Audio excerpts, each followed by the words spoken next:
Assalamualaikum warahmatullahi wabarakatuh. Alhamdulillahi rabbil alamin. Wassalatu wassalamu ala ashrafil anbiya'i wal mursalin. Wa ala alihi wa sahbihi wa man tabi'ahum bi ihsanin ila yaumiddin. Rabbi shrah li sadri wa yassir li amri. Wahlul 'uqdatam min lisani yafqahu qawli. Wala hawla wala quwata illa billahil 'aliyil 'azim. Allahumma yassir wala tu'assir wa tammim bil khair. Yang saya kasihi hadirin dan hadirat yang dirahmati Allah Subhanahu wa taala. Pertamanya, marilah sama-sama kita merafakkan kesyukuran yang tinggi kepada Allah Subhanahu wa taala.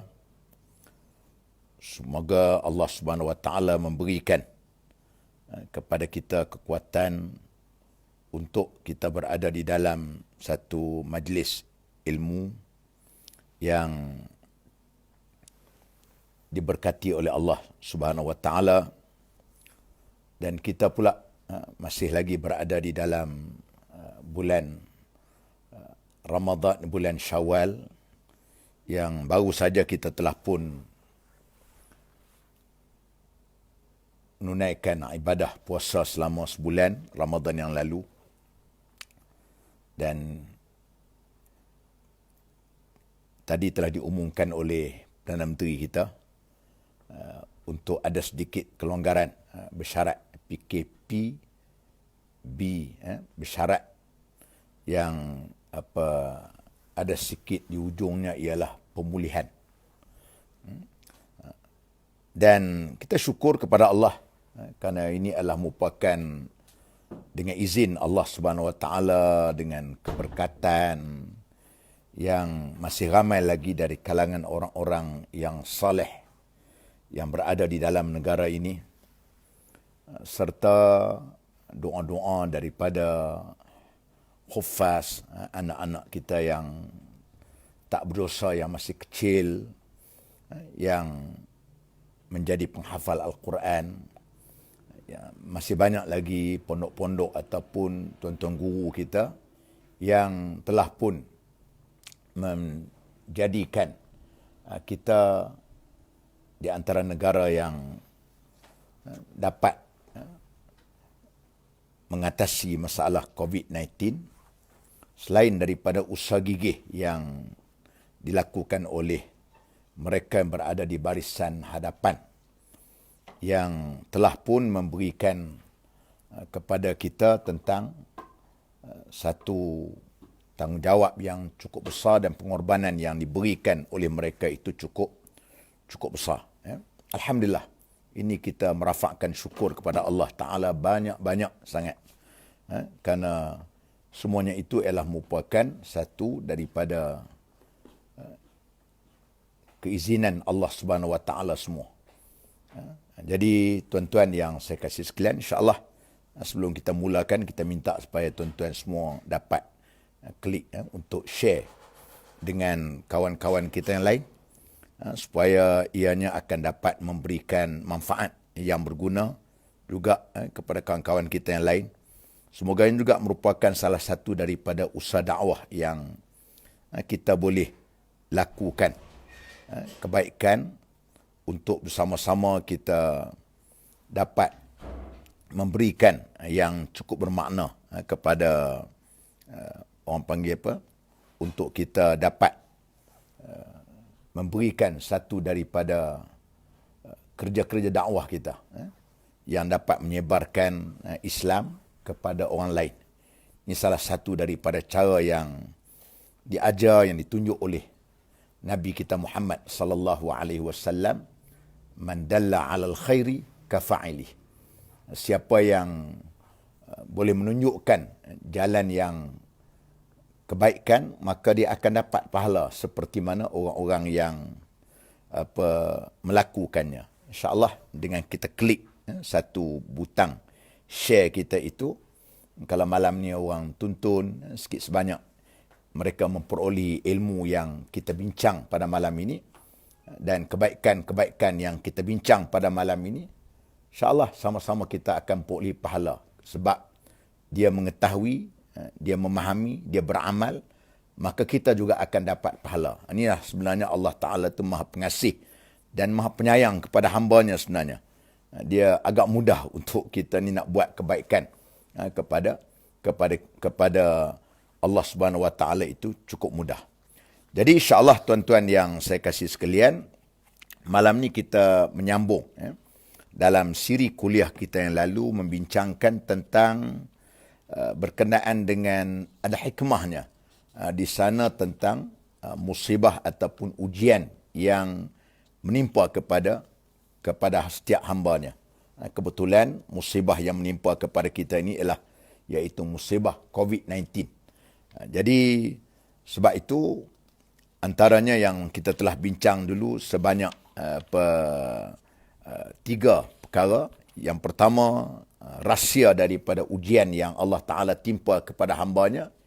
Yang pertama bertujuan untuk menjadikan satu bukti, saksi di hari akhirat nanti. Kerana setiap hamba itu apabila datang bentuk ujian yang datang itu, dia akan menjadi saksi di akhirat nanti. Semuanya akan menjadi saksi terhadap apa yang kita lakukan. Mungkin ujian itu Allah Ta'ala timpa kepada badan kita, tangan kita, akan saksi. Yang kedua ialah untuk menguji manusia. Untuk menguji manusia, nak lihat bagaimana manusia ini sendiri, kita apabila datangnya bentuk ujian itu tadi, akan dapat satu bentuk untuk menguji manusia. Sama ada manusia itu merupakan orang-orang yang boleh menerima kesusahan ataupun ujian itu tadi. Dan yang ketiganya ialah untuk membersihkan dosa. Pada malam ni kita nak tengok yang keempat. Antara rahsia apabila datangnya ujian daripada Allah Subhanahu Wa Ta'ala ini ialah apabila iaitu manusia ini kita akan dapat tengok. Antaranya ialah untuk nak mengangkat darjat seorang hamba ni tadi. Apabila diuji ni, maka kita lihat, maka ia adalah untuk nak angkat darjat seseorang. Sebagaimana yang kita maklum, Nabi dan orang-orang yang salihin ialah orang yang paling banyak menerima ujian Allah Subhanahu Wa Ta'ala. Oleh itu kadang-kadang jangan kita anggap bahawa apabila datangnya bentuk ujian dan bentuk musibah, Allah Ta'ala benci kepada kita. Tidak. Tapi sebenarnya kadang-kadang Allah Subhanahu Wa Ta'ala nak angkat darjat seseorang itu. Kalaulah kita anggap kita punya piawai kita mengatakan orang yang ditimpa musibah, ditimpa ujian itu merupakan orang yang Allah Ta'ala murka, Allah Ta'ala marah. Tidak. Kalau itu atas alasannya, maka sudah tentulah tak betul. Sedangkan kita sedar, Nabi kita Muhammad SAW dan juga Nabi-Nabi yang lain merupakan orang yang paling banyak menerima ujian daripada Allah Subhanahu Wa Ta'ala. Sebagaimana Nabi SAW menyebut, di antara orang yang paling banyak menerima ujian itu ialah Al-Anbiya. Asyidda, maknanya orang yang paling banyak menerima ujian ialah daripada Allah Subhanahu Wa Ta'ala ialah para Nabi. Para Nabi. Nabi itu merupakan orang yang paling banyak menerima asyaddul bala al-anbiya summal amsal kal amsal.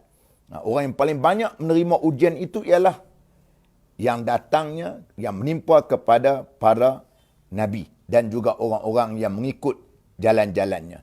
Oleh kerana kita tengok ada dari kalangan mereka Nabi-Nabi seperti mana Nabi Allah Zakaria alaihi salam. Nabi Allah Zakaria alaihi salam itu sampai digergaji kepala dia. Kita lihat, adakah Nabi Allah Zakaria Allah Ta'ala tidak sayang? Tidak. Malah Nabi kita Muhammad sallallahu alaihi wasallam merupakan orang yang banyak menerima ujian. Yang dilontar, yang diletaknya najis atas kepala dia.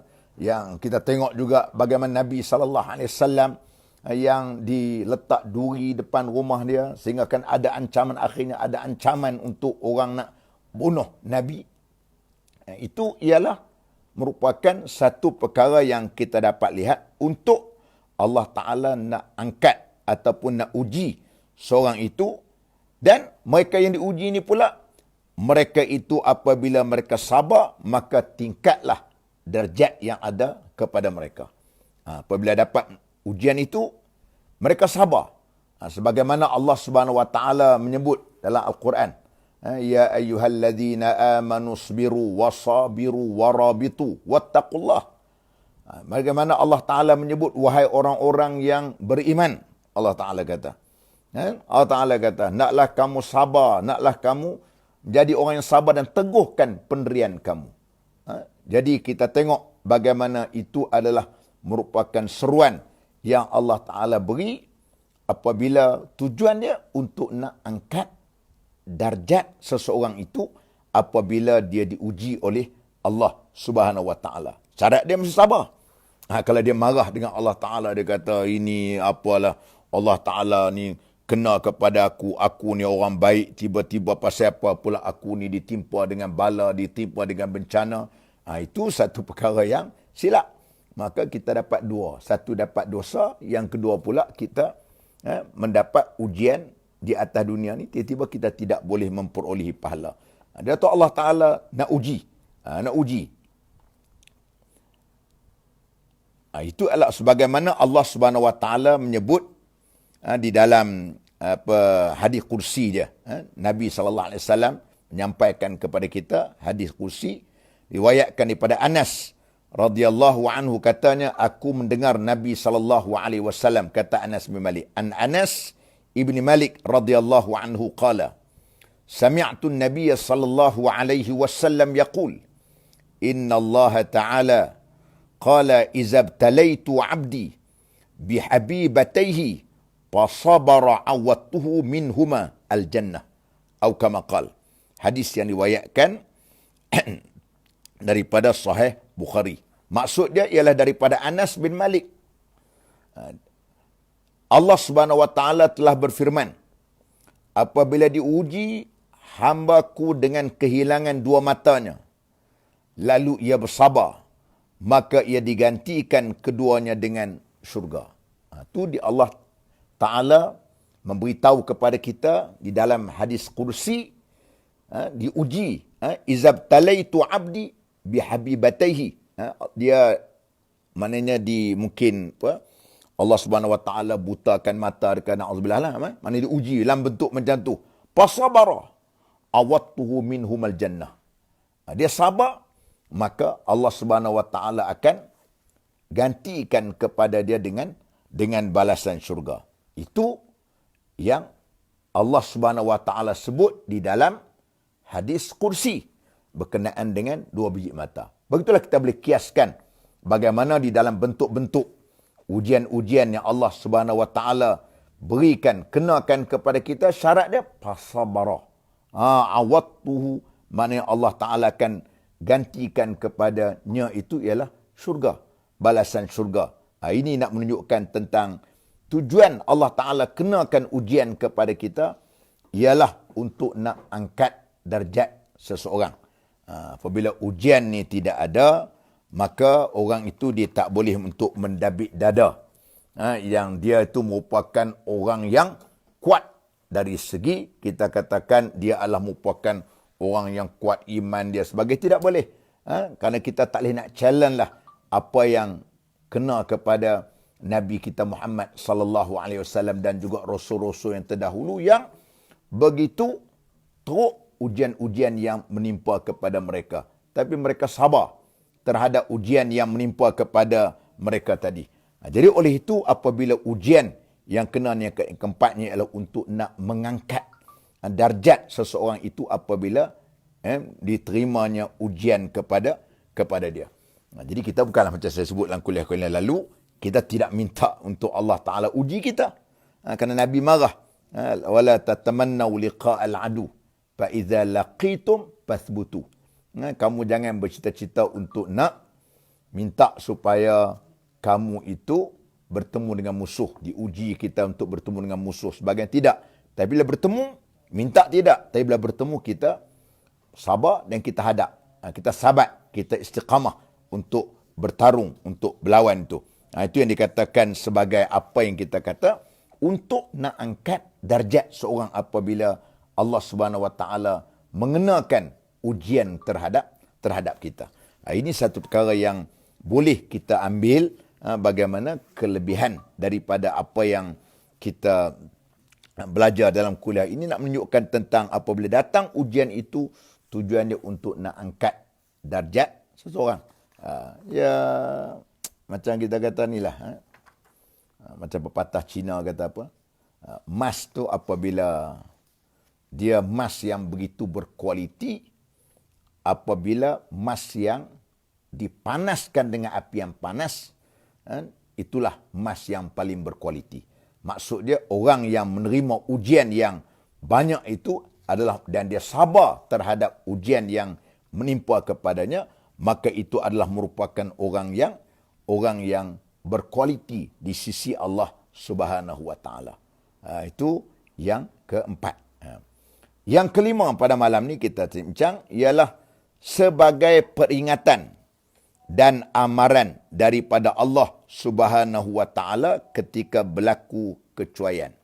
Kadang-kadang tuan-tuan kita kena tengok ujian yang datang atau musibah yang datang kepada kita itu untuk memberi peringatan dan amaran kepada kita yang selalu kita lupa. Selalu kita cuai, termasuklah diri saya sendiri pun. Kita banyak leka, kita banyak cuai, kita banyak tak ingat Allah Ta'ala. Tapi bila kita ni manusia apabila sempit ni, apabila ditimpa dengan musibah, barulah kadang-kadang kita ingat Allah Ta'ala. Barulah kadang-kadang kita ni nak cari Allah Ta'ala, nak solat hajat, nak jumpa Tok Guru, nak pergi jumpa Mahat Hafiz, nak panggil anak-anak murid orang hafal Quran ni, supaya mereka itu dapat mendoakan untuk kesejahteraan, keselamatan yang ada kepada kita. Sebab tu apabila datangnya bentuk musibah ni, ujian ni sebenarnya, dia adalah merupakan satu peringatan kepada kita ataupun satu amaran kepada kita supaya manusia sedar terhadap kecuaian yang kita lakukan selama ini. Jadi kita pun kena ingat apabila berlaku COVID sebagainya, perlu kita kena tengok, ya tuan-tuan. Apabila kita tengok juga, ini juga sebagai satu mungkin kita cuai dengan Allah Ta'ala selama ni. Mungkin kita juga, kita leka. Kita tengok hari ini, kita lihat bagaimana kuasa-kuasa besar, terutama macam Amerika yang kita anggap dia sebagai polis dunia, yang dia boleh buat apa saja dalam kes untuk memerangi virus COVID ini, dia tak mampu untuk nak menghadapi. Panik dia di sana. Panik menghadapi suasana begitu. Nak menggambarkan bagaimana, kita juga kena ingat. Kena ingat, Alhamdulillah, macam saya sebut daripada awal tadi, kita syukur pada Allah. Macam sebab negara kita ni, saya kata masih lagi ramai orang yang soleh. Masih banyak lagi, kita kata masjid-masjid yang adanya diimarahkan. Masih banyak lagi pusat tahfiz, mahat tahfiz. Masih banyak lagi pondok-pondok, tok-tok guru kita. Tapi kita kena ingat, itu semuanya memberikan peringatan kepada kita. Kepada kita. Jangan pula apabila berlaku seperti macam ni, kita tidak insaf. Itu amat malang kepada kita. Kalau kita tidak insaf, bahaya. Allah Subhanahu Wa Taala memberikan peringatan kepada kita di dalam surah Al-An'am ayat 42 hingga 43. Allah Taala kata apa? Walaqad arsalna ila umamin min qablika fa akhaznahum bil ba'sa'i wad dharra'i la'allahum yatadarra'un. Falawla iz ja'ahum ba'suna tadarra'u walakin qasat qulubuhum wa zayyana lahumus syaitanu ma kanu ya'malun. Itu Allah Ta'ala telah memberi peringatan dalam surah Al-An'am ayat 42 hingga 43. Maksud dia, dan sesungguhnya kami telah mengutuskan rasul-rasul kepada umat-umat yang sebelum daripada kamu. Kemudian kami seksa mereka dengan menimpakan kesengsaraan dan kemelaratan, supaya mereka memohon kepada Allah dengan tunduk merendahkan diri. Mengapa mereka tidak memohon kepada Allah dengan tunduk merendah diri ketika datang siksaan kami kepada mereka? Bahkan hati mereka telah menjadi keras dan syaitan pun menampakkan kepada mereka kebagusan apa yang selalu mereka kerjakan. Na'udzubillah min zalik, tuan-tuan.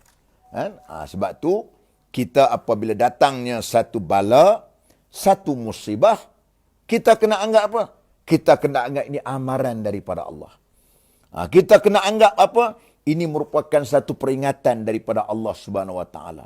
Jangan kita menjadi sebagaimana Allah Ta'ala sebut dalam surah Al-An'am ini, mereka tidak mengambil apa-apa pun peringatan daripada Allah Subhanahu Wa Ta'ala. Sepatutnya apabila datang bentuk-bentuk macam ni, mereka rasa nak balik jalan Tuhan, mereka nak kembali ke jalan Tuhan, mereka rasakan mereka berdosa dengan Allah Subhanahu Wa Ta'ala. Patut berlaku begitu.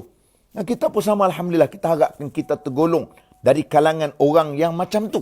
Apabila berlaku macam ni, ya, termasuk diri saya sendiri, kita sedar kita banyak dosa, kita banyak silap, dan kita mesti kembali kepada jalan Allah Subhanahu Wa Taala. Karena dalam ayat ni, kerana apa? Syaitan ni tahu, wazayyana lahumus syaitanu ma kanu ya'malun.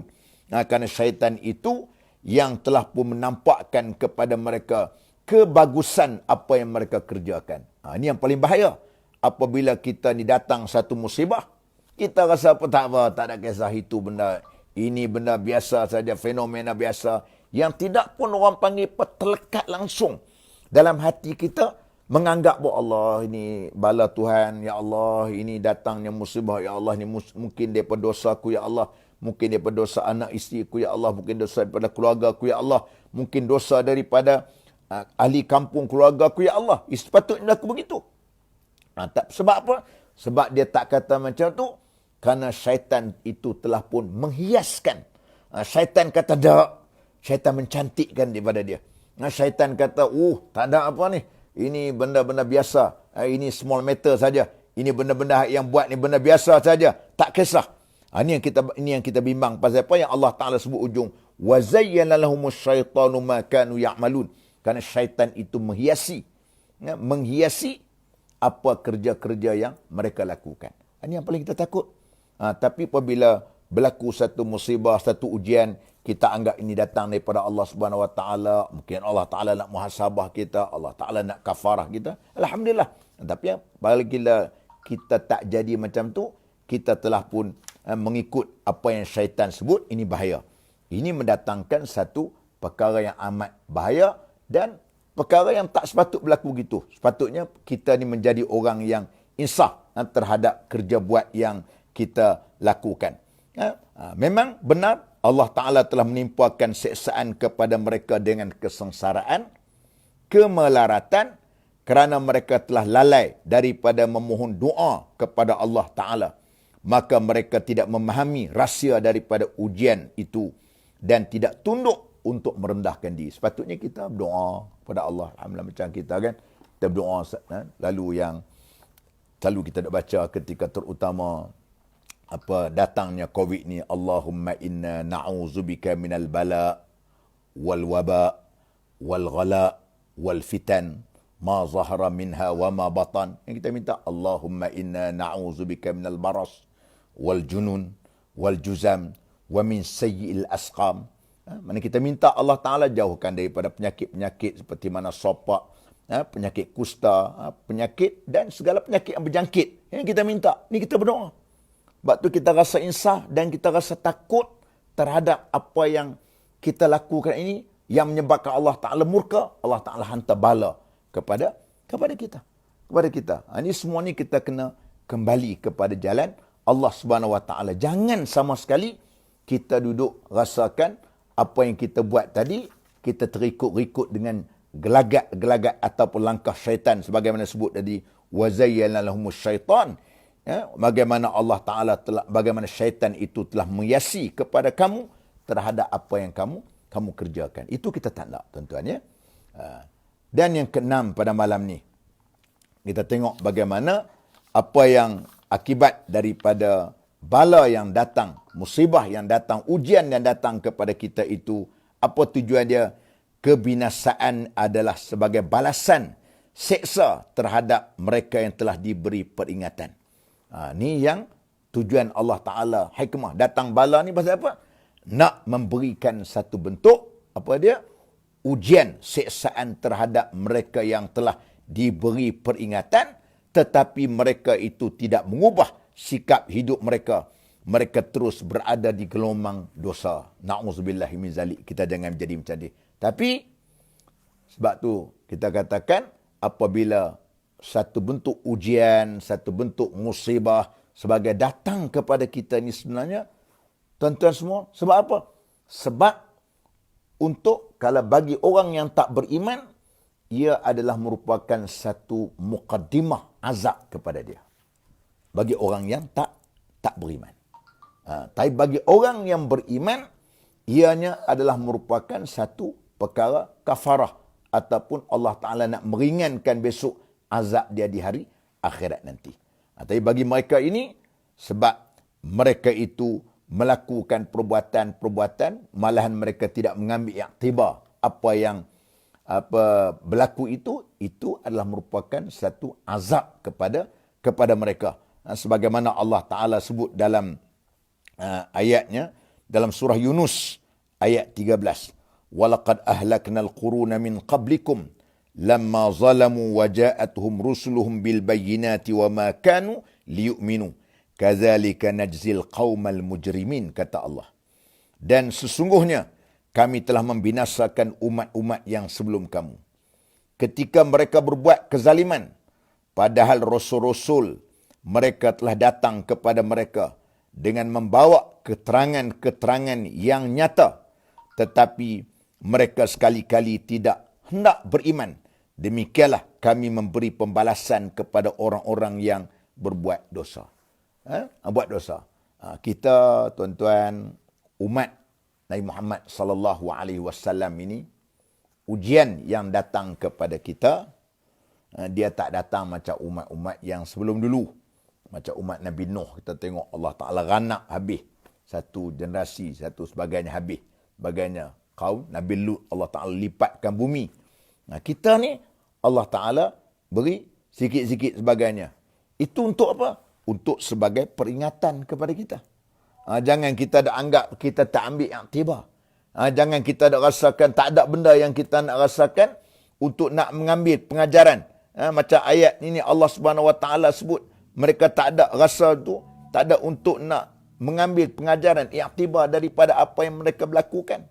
Itu amat malang. Ini kita tak nak. Biarlah kita apabila berlaku satu perkara ni tadi, kita menjadi orang yang kita kena ingat apa yang berlaku, datangnya musibah, datangnya. Ini adalah satu daripada perkara yang perlu kita tengok. Ia adalah satu daripada bentuk siksaan awal kepada orang-orang yang tak nak mengambil pengajaran. Kerana Allah Ta'ala kata, فَأَهْلَكْنَهُمْ بِذُنُوبِهِمْ. Allah Ta'ala akan binasakan mereka kerana dosa yang mereka lakukan sendiri. Jadi itu sebab berlaku semua, kalau perkara-perkara sebab itu, kita mesti ingat kita kena balik berjalan Tuhan. Kita balik, kita recall balik apa yang kita buat. Kita kena tengok balik apa yang Allah Subhanahu Wa Ta'ala, yang kita laku dengan Allah Ta'ala. Kita balik betul-betul.